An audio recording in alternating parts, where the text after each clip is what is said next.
আগামীকাল ১৯শে জানুয়ারি। এই ১৯শে জানুয়ারি থেকে ৭ দিন আজ সাপ্তাহিক রাশিফল নিয়ে আলোচনা করব। ২৫শে জানুয়ারি রবিবার। এই ১ সপ্তাহ ১২টি রাশির ভালো এবং মন্দ নিয়ে বোঝানোর চেষ্টা করব। এটা সাপ্তাহিক রাশিফল এবং মাসিক রাশিফল, দৈনিক রাশিফল সবটাই আলোচনা করি আপনাদের অ্যালার্ট করার জন্য, আপনাদের বোঝানোর জন্য যে আপনার এই সময়টা ভালো, আপনার এই সময়টা খারাপ। যাদের ভালো বলব তারা তাদের সুন্দরভাবে জীবনটা এগিয়ে নিয়ে যেতে পারবে। খুব দ্রুত গতিতে এপ্লাই করতে পারবে সুযোগ। আর যাদের নেগেটিভ বলবো, খারাপ বলবো, তারা সমস্ত নেগেটিভগুলো একদম জীবন থেকে মুছে ফেলতে পারবে। কিভাবে? নিজেকে গুটিয়ে রাখবে, সচেতন থাকবে, অবশ্যই সেফ থাকতে পারবে। তাই এই আলোচনাগুলো করার উদ্দেশ্যই এটা আপনাদের আগে থেকে জানানো, তারপর আপনাদের তৈরি থাকা। কোনটা ভালো, কোনটা খারাপ সেই বুঝে আপনার জীবনে এপ্লাই করা। আর সেখান থেকেই প্রতিষ্ঠা আপনার সুন্দরভাবে প্রতিষ্ঠিত হওয়া, যে আপনার বিজনেস বলুন, আপনার কর্মের জায়গা বলুন, আপনি কিন্তু প্রতিষ্ঠিত হতে পারবেন আপনার মতো করে। তাই এই আলোচনার মাধ্যমে আমি বোঝানোর চেষ্টা করি। সঠিক আপনার জায়গায় পৌঁছানোর, যে আপনি নিজেই পৌঁছাবেন সেই রাস্তাটা আপনিই তৈরি করতে পারবেন। আর এই আলোচনা থেকেই বোঝানোর চেষ্টা করা। তাই প্রত্যেকটা দিনই আমি বোঝানোর চেষ্টা করি দৈনিক রাশিফল এবং সপ্তাহটা কেমন যাবে সাপ্তাহিক রাশিফল এবং মাসটা কেমন যাবে মাসিক রাশিফল আলোচনা করি। অবশ্যই আলোচনা করব, আলোচনা থাকবে।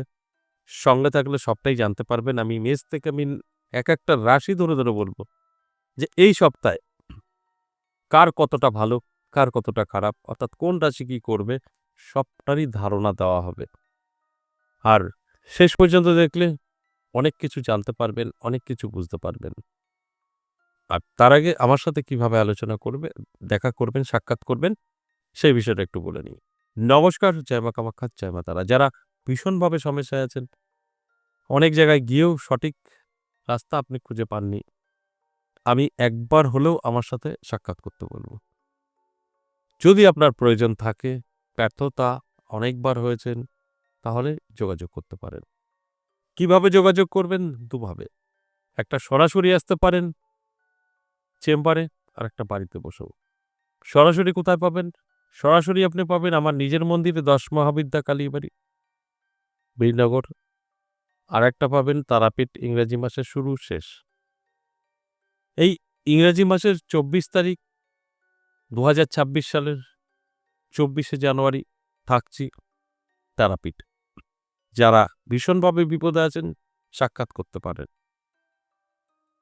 আর যারা এই তারাপীঠ বা আমার মন্দিরে আসতে পারবেন না, বহু দূর থেকে দেখছেন, আসা সম্ভব না, তাদের জন্য অনলাইন চেম্বারও চালু আছে।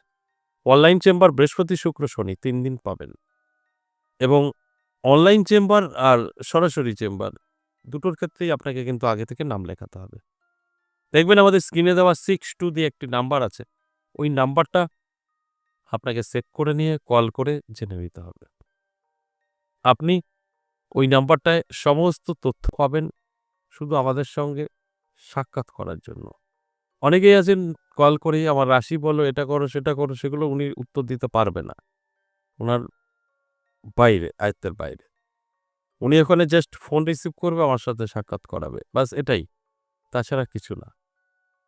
তাই সেখানে দাঁড়িয়ে অবশ্যই ভালো করে আগে বুঝতে হবে যে এই যে কলিং নাম্বারটা কল করবেন, আপনি কোথায় আসবেন, কিভাবে আসবেন সবটাই জেনে নেবেন এবং আপনার যদি আসতে অসুবিধা হয় কোথাও, উনি সম্পূর্ণ আপনাকে গাইড করে নেবে। বাস এটাই নাম্বার।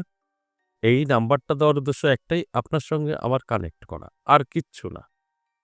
যখনই আপনি আপনার সম্পর্কে জানতে চাইবেন, আপনার রাশি, আপনার মেয়ের পড়াশোনা, আপনার চাকরি, তখন কিন্তু আপনার কলটা আর রিসিভ হবে না, কেটে যাবে। তাই ওই ভুলটা কখনো করবেন না। যারা আপনার যা তথ্য দেওয়া সেটা অবশ্যই দেবে। এবার যে বিষয়টা নিয়ে বলব, এই ১০ মহাবিদ্যা কালীবাড়ি সোম, মঙ্গল, বুধ ৩ দিন যা পাচ্ছেন, এটা পুরো অ্যাড্রেসটা, পথ নির্দেশটা আমি বলে রাখি। আপনি নাম না লিখেও চলে আসতে পারেন সোম, মঙ্গল, বুধের মধ্যে। কিভাবে আসবেন? কৃষ্ণনগর লাইন শিয়ালদা, কৃষ্ণনগর টু শিয়ালদা এর মধ্যে বীরনগর স্টেশন পড়ে। আপনাকে নামতে হবে বীরনগর স্টেশনে। বীরনগর স্টেশনে নেমে ১ নম্বর প্ল্যাটফর্ম থেকে বেরিয়ে দেখবেন প্রচুর টোটো, অটোও দাঁড়িয়ে আছে। শুধু বলবেন সর্বজ্ঞপাড়া ১০ মহাবিদ্যা কালীবাড়ি যাব। আপনাকে নিয়ে চলে আসবে।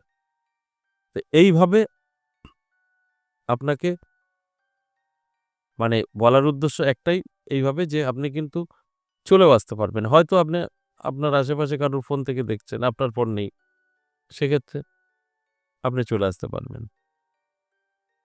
এবং আপনার যে আমি আলোচনাগুলো করছি এগুলোর উদ্দেশ্যটা একটাই, আপনারা সঠিকভাবে বুঝে, সঠিকভাবে আপনার জীবনে এপ্লাই করে তারপর কিন্তু সফলতা আপনারা আপনাদের জীবনে প্রবেশ করাতে পারবেন।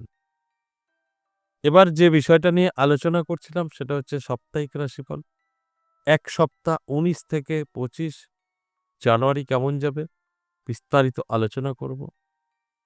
আর এই আলোচনা থেকে আপনি যদি অ্যালার্ট হতে পারেন, সেইভাবে চলতে পারেন, তাহলে কিন্তু আপনার জীবনে অনেক বড় পরিবর্তন ঘটবে।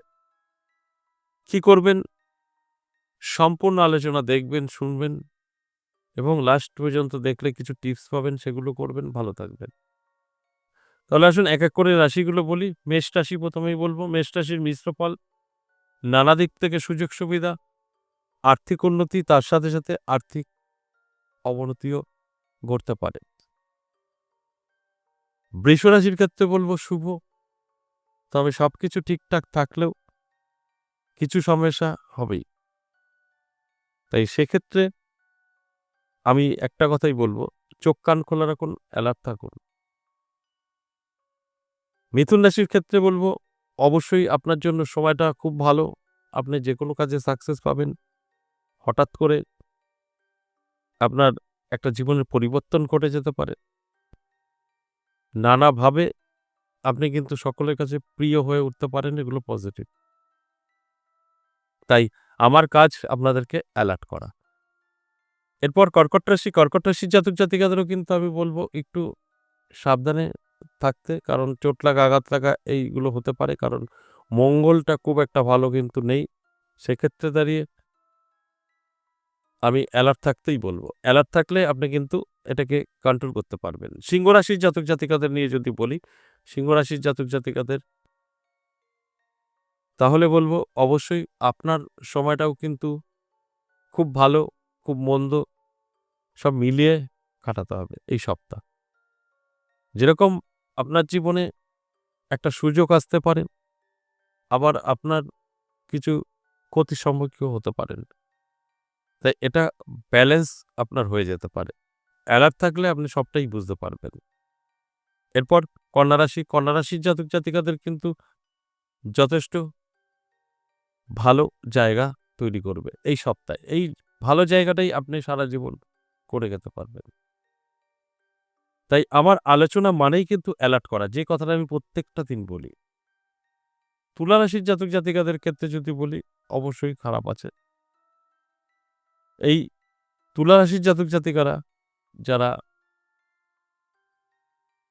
ভালোভাবে এই আলোচনা শুনে আপনারা অ্যালার্ট থেকে যদি নিজের জীবনে এপ্লাই করতে চেষ্টা করেন, সেক্ষেত্রে 100% সফলতা থাকবে। শুধু আপনার মনটাকে কন্ট্রোল করতে হবে, স্থির আনতে হবে। তাহলেই কিন্তু আমার এই আলোচনাগুলো আপনাদের সার্থক হবে। এরপর বৃশ্চিক রাশি। বৃশ্চিক রাশির জাতক জাতিকাদের সময়টা যথেষ্ট পজিটিভ থাকবে, ভালো থাকবে। নানা দিক থেকে আপনি কিন্তু সুযোগ সুবিধাও পেতে পারেন। এটা পজিটিভ। ধনু রাশির জাতক জাতিকাদের যদি বলি, তাহলে বলব অবশ্যই আপনার স্বাস্থ্যের যত্ন নিন। বেকারত্ব দূর হবে, এটা পজিটিভ। কর্মে উন্নতি হবে, এটা পজিটিভ। নেগেটিভ কিছু নেই।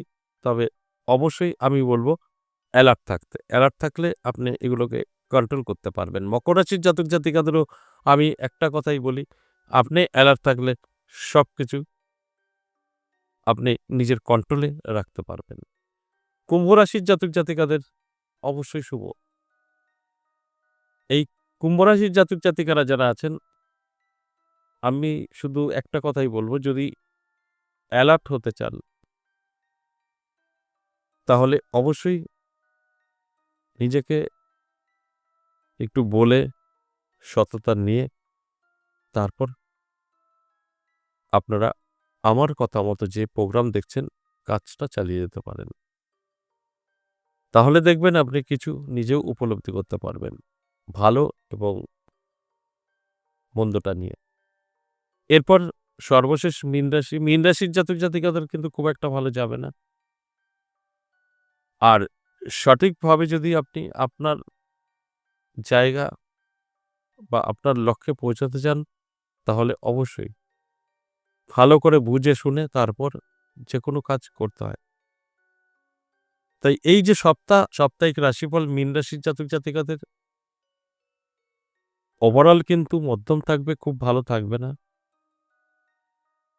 আর সব যদি ঠিকঠাক থাকে তাহলে অবশ্যই যে আপনার জীবনের সুযোগ সেগুলো আসবে এবং গ্রহণ যদি করেন, সঠিকভাবে ব্যবহার করেন, আপনার ভাগ্য বদলাবে। এই সাপ্তাহিক রাশিফল বেশ কিছু জাতক-জাতিকাদের অনেক উপকারে আসবে এবং এই আলোচনা সম্পূর্ণ এভারেজ এবং সর্বজনীন।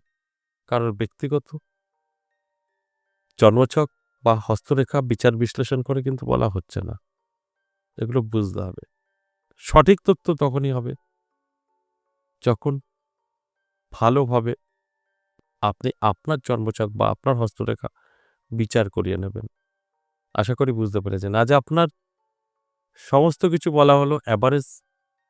তাই আপনার সঙ্গে সব ঠিকঠাক থাকবে, মিলবে, ঠিকঠাক থাকবে না, মিলবে না। আজ এই পর্যন্তই। আবার আসবো নেক্সট ভিডিও নিয়ে। ততক্ষণ ভালো থাকুন। নমস্কার।